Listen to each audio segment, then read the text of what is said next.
Garami dunia kita. Saudara, sudah beberapa bulan kita hidup berdampingan dengan virus corona. Sejak ditemukannya kasus pertama infeksi COVID-19 pada Desember 2019 di Wuhan, China, virus ini mulai menimbulkan dampak ketakutan, kepanikan, kegelisahan, kebingungan, kesakitan, kehilangan, kematian, kemerosotan keuangan, bahkan kebaruan dan keberanian untuk memasuki babak hidup yang baru. Kecil sekali memang ukuran virus ini dibandingkan dengan tubuh manusia, tetapi mereka telah berhasil memberikan dampak yang sangat masif bagi kehidupan kita di dunia ini. Hampir semua aspek kehidupan manusia harus ditata ulang dan disesuaikan dengan eksistensi dari virus yang menyebalkan dan mematikan ini. Pakai masker kemana-mana, social distancing, belajar secara daring, work from home, belanja online, ibadah di rumah, dan lain sebagainya. Ya gitu-gitu gara-gara corona ternyata tercipta juga peluang baru bagi bisnis yang berbasis online. Mereka yang dulunya anti terhadap teknologi, mau tidak mau, mulai belajar menggunakan teknologi untuk berbagai hal dalam kehidupan mereka. Corona telah berhasil membuat manusia berevolusi dengan lifestyle baru yang disebut dengan new normal.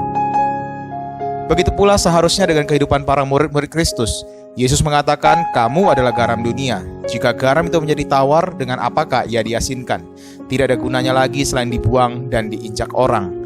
Tercatat di Matius pasal 5 ayat 13. Kamu adalah garam dunia. Jika garam itu menjadi tawar, dengan apakah ia diasinkan?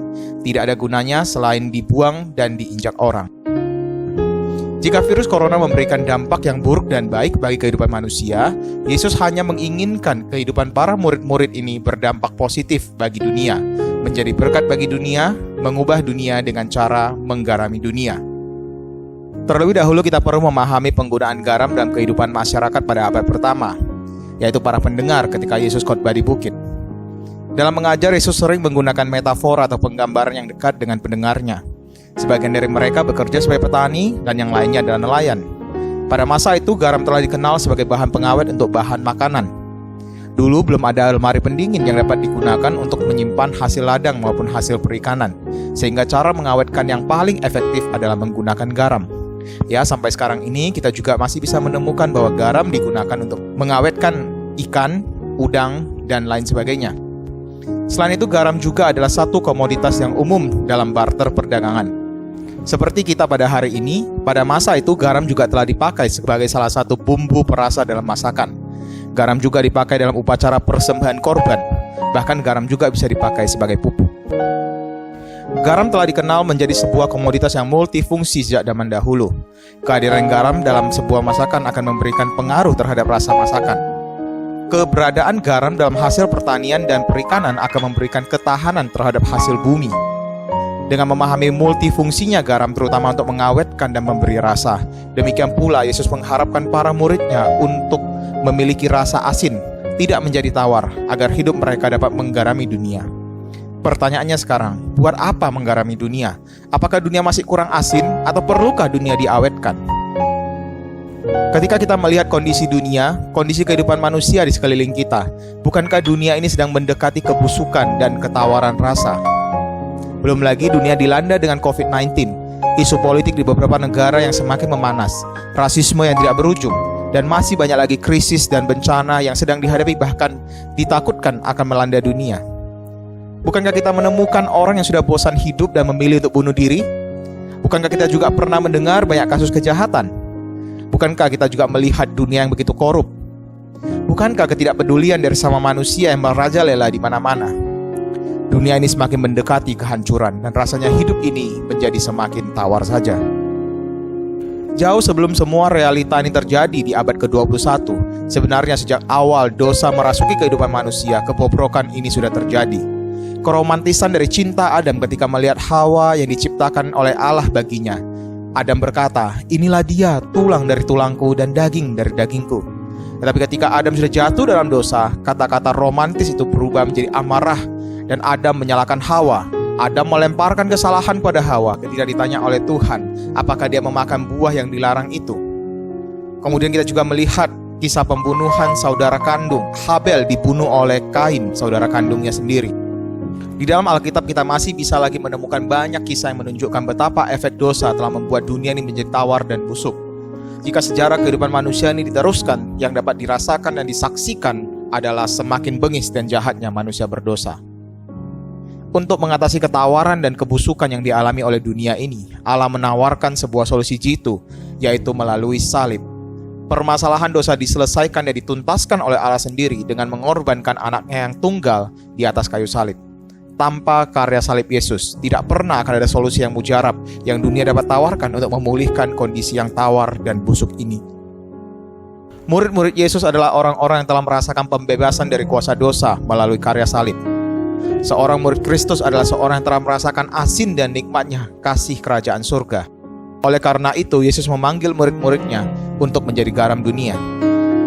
Menjadi garam dunia berarti memiliki kehidupan dari seorang anak Allah yang berdampak dan berpengaruh terhadap orang lain dengan membawa berita baik dari kerajaan surga kepada dunia, untuk mencegah dunia dari kebusukan dan memberikan rasa enak terhadap dunia melalui hidup kita. Dunia yang telah kehilangan kasih ini membutuhkan kasih Allah yang menyelamatkan mereka dari kuasa dosa. Seorang murid Kristus dituntut untuk tidak menikmati rasa asin itu sendiri, tetapi dapat melebur ke dalam dunia ini untuk membawa rasa asin yang telah dimilikinya untuk berbagi kepada dunia. Sambil membagikan rasa asin itu, seorang murid Kristus juga harus sambil menjaga identitas dirinya, yaitu rasa asin yang dia miliki. Ya benar, seorang murid Kristus yang telah memiliki rasa asin perlu terus untuk menjaga diri agar tetap asin. Bukankah garam yang tidak asin tidak lagi bernama garam?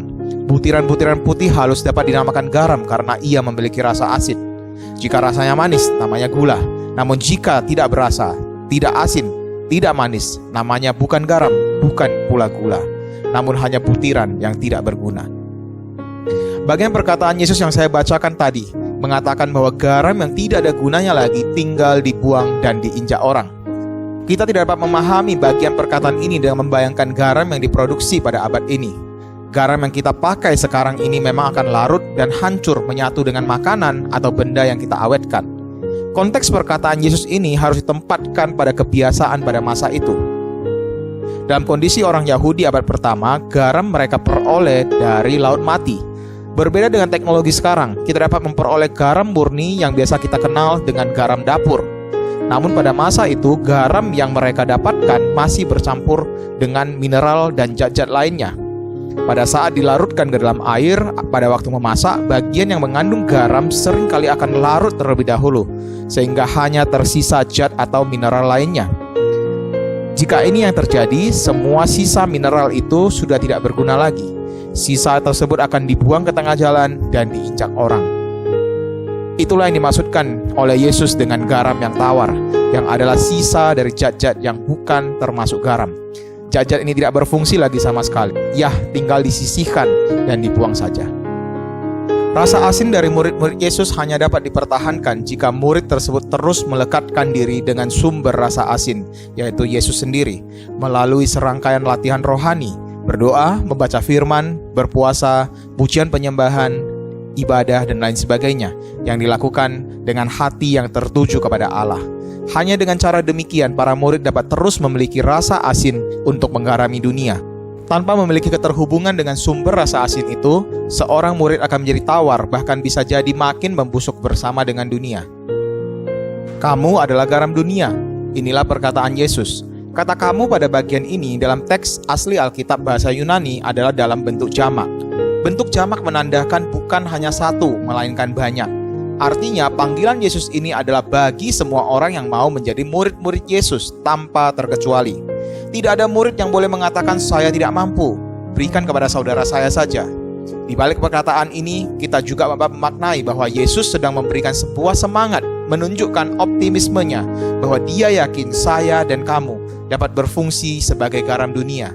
Segala kelemahan yang kita miliki bukan menjadi penghalang untuk dipakai oleh Yesus agar dapat memberikan rasa asin bagi orang lain. Setiap orang Kristen dipanggil untuk memberikan pengaruh bagi dunia ini, memengaruhi kehidupan bermasyarakat dan bernegara. Kehadiran orang Kristen dalam bidang pendidikan, ekonomi, budaya, politik, kesehatan, dan sebagainya dapat menjadi garam ketika mereka memberikan dampak yang dapat memperbaiki kehidupan orang lain, meningkatkan kesejahteraan, menjadi berkat, bukan batu sandungan bagi orang lain. Ketika kehadiran seorang Kristen membawa atmosfer yang berbeda, di saat itulah garam yang ia bawa telah mengasinkan dunia. Pertanyaannya, sudahkah kehadiran kita memberikan dampak yang lebih baik bagi kehidupan orang lain? Saya pernah mendengar cerita dari seorang satpam yang non-Kristen yang berkata bahwa ia betapa kagum dengan seorang komandannya yang adalah seorang Kristen. Sang komandan ini menurutnya memberikan teladan hidup yang sangat baik dalam hal bekerja. Dia memberikan dedikasi yang sangat tinggi kepada perusahaan tempat ia bekerja. Ia juga telah bekerja di perusahaan tersebut puluhan tahun dengan setia. Ia adalah seorang komandan yang peduli dengan rekan kerjanya. Tidak pernah menganggap jabatannya lebih tinggi dibandingkan dengan rekan sekerjanya, tapi dia menganggap dirinya sederajat dengan anggotanya.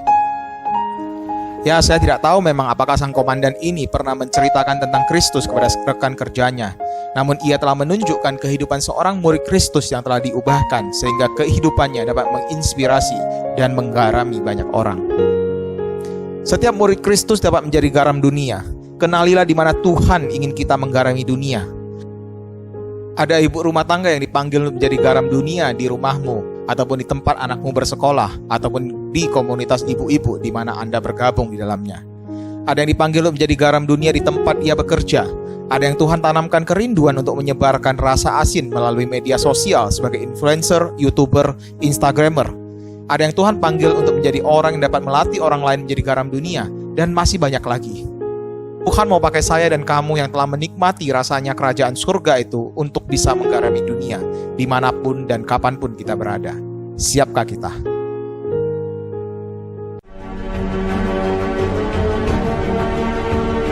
Garam adalah benda yang sederhana tapi banyak kegunaan.